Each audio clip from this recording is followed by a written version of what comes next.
মৰমৰ ছাত্ৰ-ছাত্ৰীসকল এমস্কা চেনেললৈ তোমালোকক স্বাগতম জনাইছো। আজি আমি ক্লাছ 10 বহুপদ ৰণশৈলী 2.1 ৰ কোৱেশ্চন নম্বৰ 1 ৰ পৰা অংককেইটা সমাধান কৰিম। ভিডিওটো ভাল লাগে চেনেলটো সাবস্ক্ৰাইব কৰি দিবা আৰু লাইক কমেন্ট শেয়াৰ কৰি দিবা। তোমালোকে যদি ইয়াৰ আগৰ ভিডিওকেইটা চোৱা নাই তেনেহলে মই ইয়াতে ওপৰত সোঁফালে আই বাটনত লিংক দি দিম, তাৰ পৰা তোমালোকে ভিডিওটো চাই ল'ব পাৰিবা আৰু মোৰ চেনেলত প্লেলিষ্ট ক্ৰিয়েট কৰা আছে, তাতে যে সিৰিয়ালি ধুনীয়াকৈ চেপ্টাৰ ওয়াইজ ভিডিও গৈ চাব পাৰিবা। এতিয়া আমাৰ 2.1 ৰ যিখিনি কোৱেশ্চন আছে একেবাৰে সহজ, কিন্তু সেইখিনি কৰাৰ আগত জাস্ট আমাৰ কেইটামান বস্তু জানি ল'ব লাগিব। কনসেপ্টটো ক্লিয়াৰ নহলে তুমি যিমানে নকৰা কিয় ভুল হ'ব। জাস্ট অকনমান আমি কি কনসেপ্টখিনি বুজি লওঁ আৰু এই কনসেপ্টখিনি বহুত প্ৰয়োজনীয়। এটা চোৱা, তোমালোকে ক্লাছ 9ত বহুপদৰ শূন্য নিৰ্ণয় কৰা শিকিছা। এবাৰ কি কৰিব লাগিব, বহুপদ এটাৰ শূন্যবোৰৰ জ্যামিতিক অৰ্থ, যে বহুপদৰ যে শূন্য আছে সেই শূন্যবোৰৰ জ্যামিতিক অৰ্থ কি। বহুপদৰ শূন্য মানে তুমি বহুপদ এটাক কি কৰিলা, সমাধান কৰিলা, সলভ কৰিলা। সলভ কৰাৰ পিছত যেটো চলকৰ মান থাকে সেইটোৱে কি বহুপদৰ শূন্য। সো ইয়াতে ফাৰ্স্ট কি লোৱা হৈছে, এটা ৰৈখিক সমীকৰণ লোৱা হৈছে। ৰৈখিক সমীকৰণ এটো চোৱা ax + b = 0, এটো এটা ৰৈখিক বহুপদ। এই ক্ষেত্ৰত y = ax + b এটা সৰলৰেখা। দ্যাট মিন্স এই ৰৈখিক বহুপদটোৰ যদি তুমি কি কৰা ভ্যালু উলিওৱা, তাৰ পিছত যদি তুমি গ্ৰাফত বহাই দিয়া, এটা কি পাম আমি সৰলৰেখা পাম। সদায় মনত ৰাখিবা ৰৈখিক বহুপদৰ কাৰণে যেটো আমাৰ জ্যামিতিটো হ'ব হেতু সদায় কি হ'ব, এটা সৰল ৰেখা হ'ব, মনত ৰাখিবা। সেই কাৰণে এটা লিখি দিছে কি ৰৈখিক বহুপদৰ ক্ষেত্ৰত y = ax + b এটা সৰল ৰেখা। চোৱাচোন এইডাল, গম পাইছা না, এইডাল এটা সৰল ৰেখা। নেক্সট চাবা ax + b = 0, এটো আমাৰ কি ৰৈখিক সমীকৰণৰ এটো আমাৰ সাধাৰণ ৰূপ। ৰৈখিক সমীকৰণৰ এটো আমাৰ সাধাৰণ ৰূপ, যত নেকি তোমাৰ কি ax + b = 0 আৰু a 0 হ'ব নোৱাৰে, প্ৰথমটো 0 হ'ব নোৱাৰে। মনত ৰাখিবা ৰৈখিক বহুপদৰ ক্ষেত্ৰত মাত্ৰ কি থাকিব, এটাহে শূন্য থাকিব, কাৰণ ৰৈখিক বহুপদৰ মাত্ৰা কি ax + b আছে। এতে মাত্ৰা কি, মাত্ৰা তোমাৰ একো নাই মানে 1 আছে। যেনেকৈ ধৰা 2x + 3, এটো এটা ৰৈখিক বহুপদ, ইয়াৰ মাত্ৰা কি x ৰ ওপৰত একো নাই মানে কি 1 আছে। সো দ্যাট মিন্স যিমানটা মাত্ৰা হ'ব সিমান কেইটা তোমাৰ কি হ'ব, শূন্য ওলাব। যেহেতু ৰৈখিক বহুপদৰ মাত্ৰা মাত্ৰ এটা, সেই কাৰণে এটাহে কি থাকিব, শূন্য থাকিব। আৰু সেই শূন্যটো কেনেকৈ হ'ব চোৱা, অৰ্থাৎ সেই বিন্দুটোৰ x ৰ স্থানাংক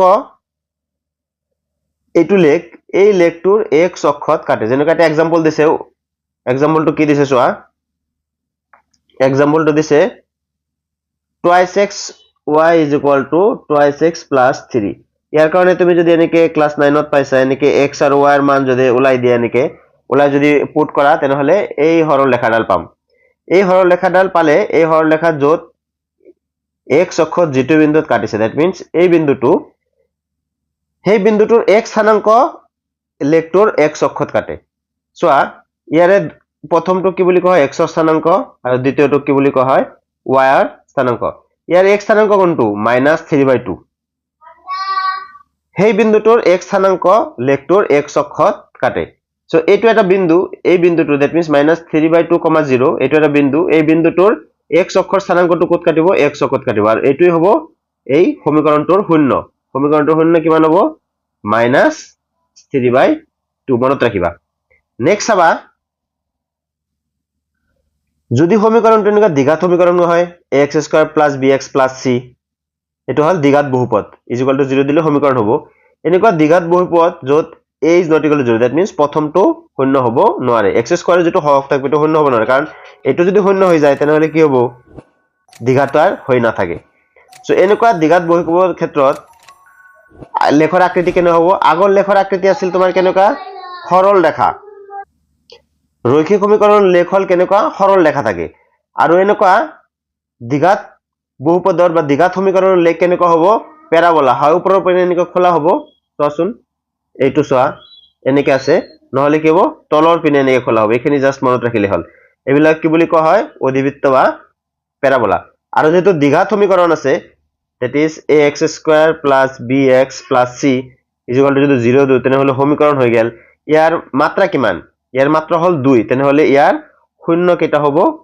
শূন্য কি হ'ব, দুটাই হ'ব। এতিয়া ইয়াৰ শূন্য দুটা কি কি হ'ব চোৱাচোন। এই প্যাৰাবোলাটোৱে, এইটোৱে মই এখানে মুছি দিছো, এইটোৱে কি কৰিছে চোৱা এই প্যাৰাবোলাটোৱে x অক্ষত ক'ত ক'ত কাটিছে এইটো বিন্দু আৰু এইটো বিন্দু কাটিছে দুটা বিন্দুত কাটিছে দ্যাট মিন্স তেনেহলে কি হ'ব ইয়াৰ শূন্য কিমান হ'ব দুটা হ'ব আৰু শূন্য দুটা কি কি হ'ব এটা হল এই প্ৰথমটো আৰু এইটো হল ইয়াৰ প্ৰথমটো দ্যাট মিন্স -1 আৰু কি হ'ব 4 হ'ব ইয়াৰ দ্যাট মিন্স এইটো এটা সমীকৰণ দিছে y = x² - 3x y = x² - 3x - 4 বুজি পাইছা এইটো চেপ্টাৰৰ কাৰণে তুমি জাস্ট এনেকে মনত ৰাখা যে কি হ'ব এডাল লেখে x অক্ষত যিকেইটা বিন্দুত কাটিব তাৰ শূন্যৰ সংখ্যাও কি হ'ব হিমান কেইটা হ'ব আমি 2.2 আমি বহুপদৰ বিষয়ে একদম ফুল ডিটেইলছ গোটেইখিনি আলোচনা কৰিম সো এইখিনি কাৰণে জাস্ট এটো মনত ৰাখা যে তোমাৰ ৰৈখিকৰ কাৰণে লেখ কেনেকুৱা হয় সৰল ৰেখা আৰু দ্বিঘাতৰ কাৰণে লেখ কেনেকুৱা হয় প্যাৰাবোলা হয় এনেকুৱা খোলা তলৰ পিনে খোলা বা ওপৰৰ পিনে খোলা মনত ৰাখা বাস এতিয়া আমি এটা উদাহৰণ কৰিম তাৰ পিছত নেক্সট কোৱেশ্চনত গুচি যাম আমি সো উদাহৰণ কি দিছে চিত্ৰ 2.9 লেখবোৰ চোৱা প্ৰতিটোৱে px বহুপদ এটাৰ ক্ষেত্ৰত y = px ৰ লেখ যে px টো বহুপদ সো y = px সমীকৰণটো কি হ'ব y লেখ হ'ব y = px ৰ লেখ সো প্ৰতিটো লেখৰ ক্ষেত্ৰত px ৰ শূন্যৰ সংখ্যা উলিওৱা সিম্পল কথা একদম ভালকে মনত ৰাখিবা চোৱা এক নম্বৰটো লৈছো এই লেখডালে x অক্ষত ক'ত কাটিছে ইয়াত কাটিছে আৰু কেইবাৰ কাটিছে একবাৰে কাটিছে দ্যাট মিন্স ইয়াৰ শূন্য হ'ব কেটা এটা নেক্সট চোৱা 2 নম্বৰ এই লেখডালে x অক্ষত ক'ত ক'ত কাটিছে ইয়াতে কাটিছে আৰু ইয়াতে কাটিছে দ্যাট মিন্স ইয়াৰ শূন্য হ'ব 2 এই লেখডালে x অক্ষত ক'ত কাটিছে ইয়াত ইয়াত আৰু ইয়াত দ্যাট মিন্স ইয়াৰ শূন্য হ'ব 3 এই লেখডালে x অক্ষত ক'ত কাটিছে only ইয়াত দ্যাট মিন্স ইয়াৰ শূন্য হ'ব 1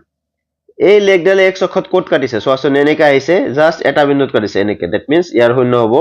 1 এই লেখডালে x অক্ষত ক'ত কাটিছে এইটো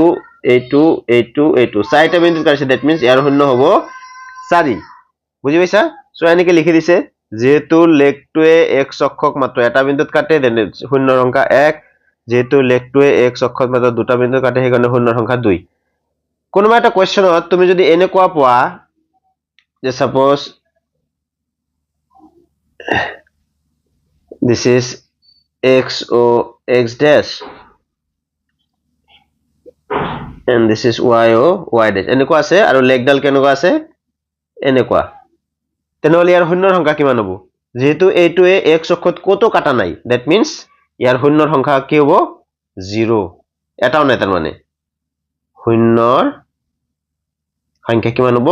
0 বুজি পালা এতিয়া আমি কোৱেশ্চন নাম্বাৰ 1 লৈ যাম চাও কোৱেশ্চন নাম্বাৰ 1 ত কি আছে সো চোৱা কোৱেশ্চন নাম্বাৰ 1 ত দিছে লেসনৰ আমাৰ 2.1 ৰ কিছুমান বহুপদ px ৰ ক্ষেত্ৰত y = px ৰ লেখবোৰ তলত চিত্ৰ 2.10 এইকেটা